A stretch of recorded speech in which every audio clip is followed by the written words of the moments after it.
So the community-led approach to violence reduction, it's about working with local communities rather than it being top-down and saying this has worked in another area, we're going to bring this to your area.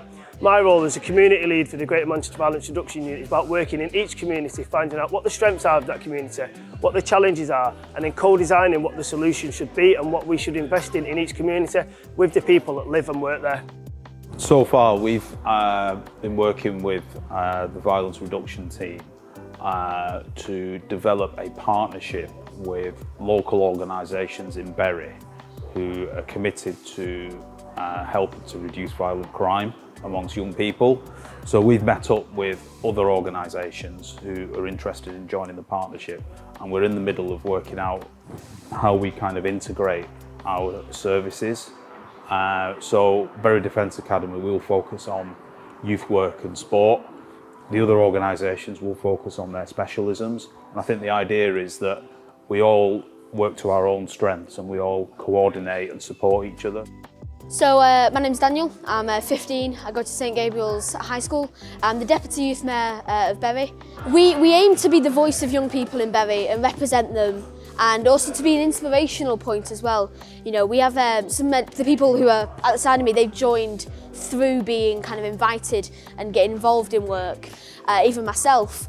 And we want to make sure that everybody in Bury gets that opinion, gets that reason. You know, people, for example, who live up in Ramsbottom may have a difference in what they want from somebody who lives in centre of Bury.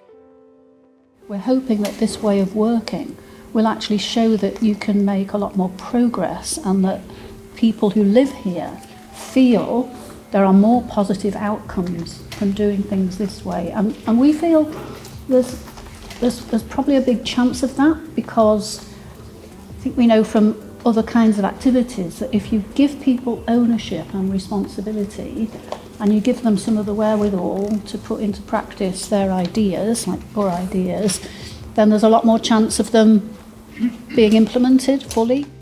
I think the importance is that you get in not just one organisation. You might just specialise in one thing. You've got 2, 3, 4 organisations coming together where one's missing, the other one can pick up. It's about sharing intelligence, sharing ideas, sharing knowledge. So we're not really going to miss a thing. It's really interesting. What it's done is bring a new way of thinking, a new way of working, and because of the funding, it's enabled us to reach out to members of the community and to community groups, which has increased our linkages and our joint working. So we've expanded the support, and we've helped with the young people's voices tailor that support, which has then in itself created a wider offer to young people across the borough. The answers lie within each community, don't they? And each community is different, so it's taking each community on that basis. So it's not about us saying this has worked in another area and we're going to bring it to your area. It's understanding the different challenges that exist and the strengths that exist in each community. Because what might work in one area might not work in another area, because each community is different. The crime type might be different, the issues for young people and the residents might be different, so the approach has got to be different to reflect that difference of need.